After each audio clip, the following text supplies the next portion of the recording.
Good morning friends. आंखों की बीमारी में जो सबसे ड्रेडेड बीमारी होती है वो होती है ग्लकोमा। ग्लकोमा को हिंदी में काला मोतिया बिंदु कहते हैं, गुजराती में झामर कहते हैं।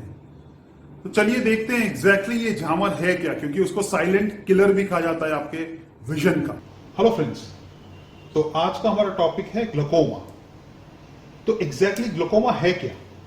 ग्लकोमा एक ऐसी डिसीज है जिसमें आपके आंख का जो नॉर्मल प्रेशर होता है 18 से 21 मिलीमीटर ऑफ एजी वो बढ़ने लगता है, और उसके बढ़ने की वजह से आपकी जो नस होती है वो नस धीरे धीरे सूखनी शुरू हो जाती है और आपका विजन लूज होना शुरू हो जाता है। ग्लूकोमा के पहले सिम्टम्स क्या होते हैं? अगर आपको ओपन एंगल ग्लूकोमा है तो उसके सिम्टम्स बहुत लेट शुरू होते हैं। ग्लूकोमा हमेशा ईयरली चेकअप से ही पकड़ा जा सकता है। तो अर्ली सिम्टम्स जो होंगे वो आपके आंख में भारीपन होना, सिरदर्द होना, नंबर आपका बार बार चेंज होना, आपको नॉसिएटिंग फीलिंग होना, वॉमिटिंग होना, ये सब इसके अर्ली सिम्टम्स होते हैं। अब ग्लूकोमा क्यों होता है? तो अगर आप नॉर्मल स्ट्रक्चर देखें तो अपनी आंख के गोले को इन्फ्लेटेड रखने के लिए अंदर विट्रियस होता है और आपका एक्वियस होता है।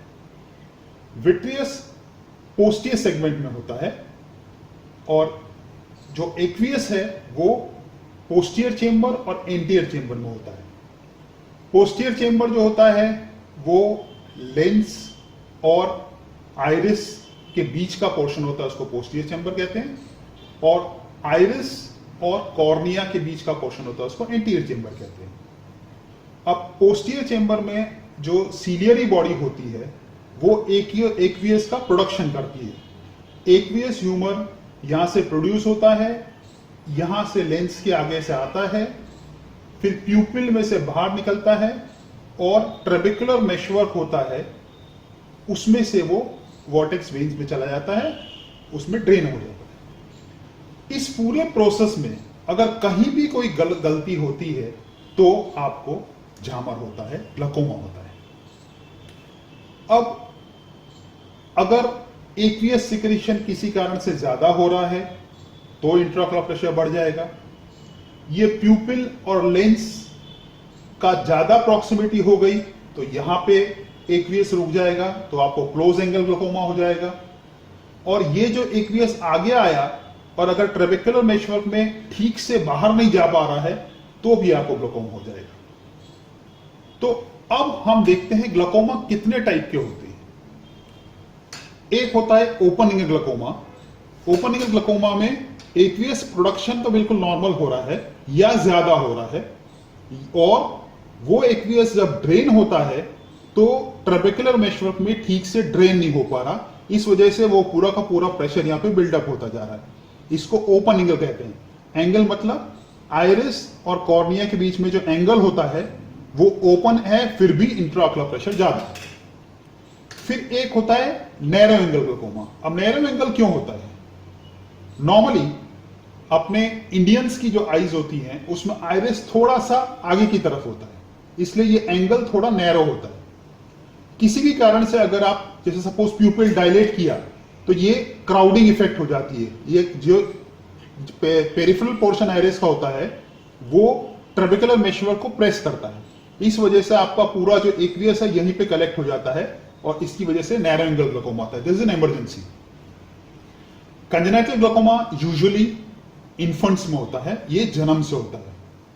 अब सेकेंडरी ग्लूकोमा क्या होता है? सेकेंडरी ग्लूकोमा मतलब किसी भी कारण, जैसे कि डायबिटीज है जिसमें नियोवास्कुलर ग्लूकोमा होता है, आपको चोट लगी तो जो इंफ्लेमेटरी सेल्स जाके ट्रेबेकुलर मेशवर्क में क्लॉग हो जाती है, उसकी वजह से ग्लूकोमा होता है। आपको कभी कोई चोट लगी तो एंगल रिसेशन होता है, उसकी वजह से ग्लूकोमा होता है। आप स्टीरॉयड रिस्पॉन्डर हैं। अब स्टीरॉयड रिस्पॉन्डर क्या होता है? स्टीरॉयड रिस्पॉन्डर को जरा से भी अगर स्टीरॉयड ड्रॉप्स डाले जाते हैं तो उसका इंट्राऑक्युलर प्रेशर बढ़ जाता है और उसको ग्लूकोमा, स्टीरॉयड इंड्यूस्ड ग्लूकोमा हो जाता है। लॉन्ग टर्म स्टीरॉयड्स लेने पे भी इंट्राऑक्युलर प्रेशर बढ़ने के चांसेस रहते हैं, उससे भी ग्लूकोमा होता है। इसलिए कभी भी आप सेल्फ मेडिकेशन में स्टीरॉइड मत डालिए, ये हमेशा आपको ध्यान रखना है. So glaucoma is a silent killer of your vision. You have to be very careful. What are the causes of glaucoma? As such glaucoma can be hereditary. अगर आपकी फैमिली हिस्ट्री में ग्लाकोमा है तो आपको ग्लाकोमा होने के chances बढ़ जाते हैं. Glaucoma is very common after the age of 40. So above 40, you should always get your eyes examined for glaucoma every year. It can be caused due to diabetes. Diabetes में peripheral जो trabecular meshwork होता है वहाँ पे neovascularization हो जाता है, और neovascularization जो होता है वो trabecular meshwork को block करता है, उसकी वजह से glaucoma हो जाता है. स्टीरॉइड्स जैसे मैंने बताया कि स्टीरॉइड्स के यूज करने से भी ग्लाकोमा होता है, और कोई भी इंजरी से ग्लाकोमा हो सकता है. So as we have discussed, this glaucoma can be primary, it can be secondary. Primary is open और close angle. Secondary, as we have discussed, it can be inflammatory glaucoma due to trauma, due to pigment dispersion, due to aniridia, due to diabetes. So now if we systematically see what are the symptoms, so first is head pain, pain in the eyebrows, the pressure increases. Now the visual field decreases. What exactly is visual field? आप normally जब सामने की तरफ देखते हैं, दोनों आंख से एग्जैक्टली सामने की तरफ देखते हैं, तो आपको 180 डिग्री एक्सिस का विजुअल फील्ड दिखती है. आप कार ड्राइव कर रहे हैं तो अगर इस तरफ से कोई कार आ रही है तो साइड में से कार आती हुई भी आपको दिख जाएगी, क्योंकि आपका विजुअल फील्ड नॉर्मल है. This is known as visual field. अगर आपको ग्लाकोमा है तो विजुअल फील्ड डिक्रीज हो जाएगी. आपको कार साइड में से आती नहीं, एकदम जब आपके पास आ जाएगी तब आपको दिखेगी. So this restriction of visual field is due to glaucoma. ये विजुअल फील्ड क्यों डिक्रीज हुआ? जब ग्लाकोमा में प्रेशर बढ़ता है तो ये आपके ऑप्टिक नर्व के फाइबर्स को डिस्ट्रॉय करता है. जितने फाइबर्स डिस्ट्रॉय होते हैं वो इरिवर्सिबल डिस्ट्रॉय होते हैं, वापस नॉर्मल नहीं हो सकते. जैसे जैसे फाइबर्स डिस्ट्रॉय होते जाते हैं उस एरिया का विजुअल फील्ड कम होता चला जाता है. You lose that visual field. So this is also a symptom. If you are very active, if you are very a person who cares for his vision, तो उसको इमीडिएटली ख्याल आ जाएगा कि हाँ, मेरे को पेरिफेरल विजन में कोई तकलीफ हो रही है, and immediately you have to get your visual field checked up and glaucoma checked up. Appearance of rainbow, जैसे मैंने बोला, halos can be due to glaucoma, can be due to cataract, and deterioration in the ability to see at dusk. Evening में आपको ये feel होगा कि मुझे कम दिखता है, क्योंकि इन इवनिंग में इंट्राओकुलर प्रेशर बढ़ता है, आपका कॉर्निया में इडीमा आ जाता है और फील्ड विजन ग्रेजुअली डिक्रीज होता जाता है. तो these are the symptoms of glaucoma.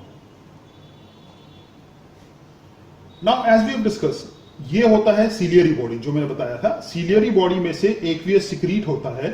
वो एक्वियस प्यूपिल के पास आता है, प्यूपिल में से एंटीरियर चेंबर में आता है, और यहां आके ये जो ट्रेबेकुलर मेशवर्क होता है इसमें फिर वेन्स में चला जाता है. This is a normal process of normal path of aqueous humour. कहीं भी ब्लॉकेज आया, you will have glaucoma.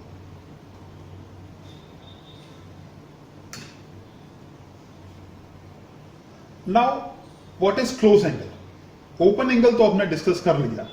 What is close angle? ये नॉर्मल पाथवे है ट्रेबेकुलर मेशवर्क तक एक्वियस जाने का. अब जैसे मैंने बताया था कि आपका आइरिस या तो प्लेटो आइरिस है. प्लेटो आइरिस मतलब आइरिस आगे की तरफ है. जरा सा भी कोई, जैसे रात को आप जा रहे हैं तो रात को प्यूपिल थोड़ा डायलेट हो जाता है, वो डायलेट होगा तो ये पेरिफेरल जो आइरिस है that will have a crowding effect on trabecular meshwork, और इसकी वजह से आपका ग्लाकोमा का अटैक आपको आएगा. ग्लाकोमा के अटैक में क्या होगा? आपको सीवियर पेन होगा, आंख एकदम लाल हो जाएगी, विजन बिल्कुल डिक्रीज हो जाएगा. So this is an emergency. जो close angle glaucoma is always an emergency. या आप कहीं आंख के डॉक्टर को दिखाने जाते हैं, वो आपका पर्दा चेक करने के लिए डायलेट करते हैं, डायलेट करने के साथ ही आपको ग्लाकोमा का अटैक आएगा. This is close angle glaucoma. What are the symptoms? Symptoms are nausea, vomiting, headache, intense pain in eye, bloodshot eyes, eyes एकदम लाल हो जाएंगी, एकदम से विजन कम हो जाएगा, एंड सीवियर हेलोस आपको दिखेंगे. This is angle closure glaucoma. Angle closure glaucoma में आपको मैनिटोल चढ़ाया जाएगा और अगर इंट्राऑक्युलर प्रेशर कम नहीं होता है तो लेजर पीआई करना पड़ता है immediately. See these are the instruments by which we examine a patient for glaucoma.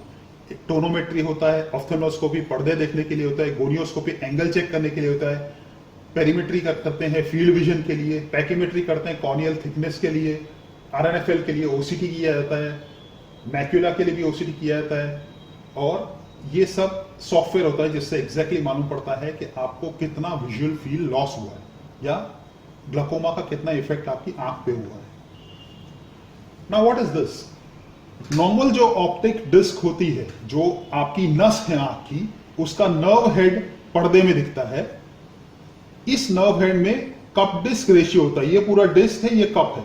This is normal, 0.2 to 0.3 millimetre is normal. जब ग्लूकोमा लेटर स्टेजेस में पहुंचता है तो कप डिस्क रेशियो बढ़ जाता है और ऑप्टिक नर्व धीरे धीरे एट्रोफी होना शुरू हो जाती है। आपको दिख रहा है, तो ये नॉर्मल आई है, ये ग्लूकोमा की आई है। ऐसे ये देखिए, नॉर्मल विजन ऐसा होता है कि आपको पेरिफेरी पूरी क्लियर दिख रही है, लेकिन ग्लूकोमा का जो विजन होगा उस समय पेरिफेरी में अंधेरा दिखेगा, सिर्फ एक ट्यूबुलर विजन दिखेगा, बीच में जो दिख रहा है वो दिख रहा है, साइड का आपको दिखेगा नहीं।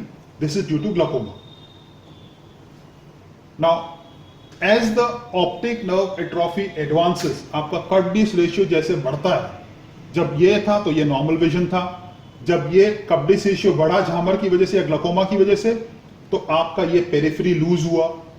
जब कप डिस्क रेशियो 0.9 पहुंचा तो पेरिफेरी पूरा लूज हो गया, सिर्फ ट्यूबुलर विजन रह गया। These are the effect of glaucoma on the optic nerve,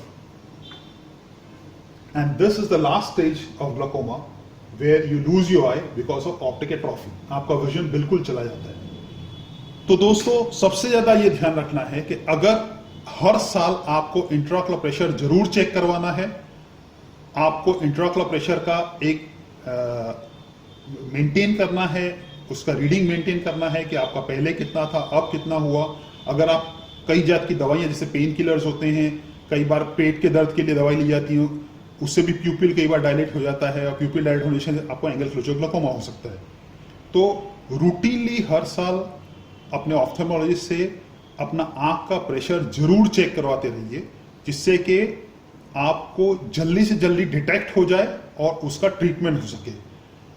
angle closure glaucoma is a silent killer, क्योंकि उसके बहुत लेट स्टेजेस में जब पेरिफेरल व्हील फील्ड कॉन्स्ट्रक्शन हो जाता है तभी जाके मालूम पड़ता है कि अरे मुझे तो ग्लूकोमा है। तो आप चेक करवाते रहेंगे तो जरा सा भी इंट्राऑक्युलर प्रेशर बढ़ता है तो उसको दवाइयों से कंट्रोल किया जा सकता है, उससे ज्यादा बढ़ता है तो उसको सर्जरी से कंट्रोल किया जा सकता है। लेकिन लेट स्टेजेस में अगर ऑप्टिक एट्रोफी हो गई तो फिर उसका कुछ नहीं हो सकता है। Thank you friends.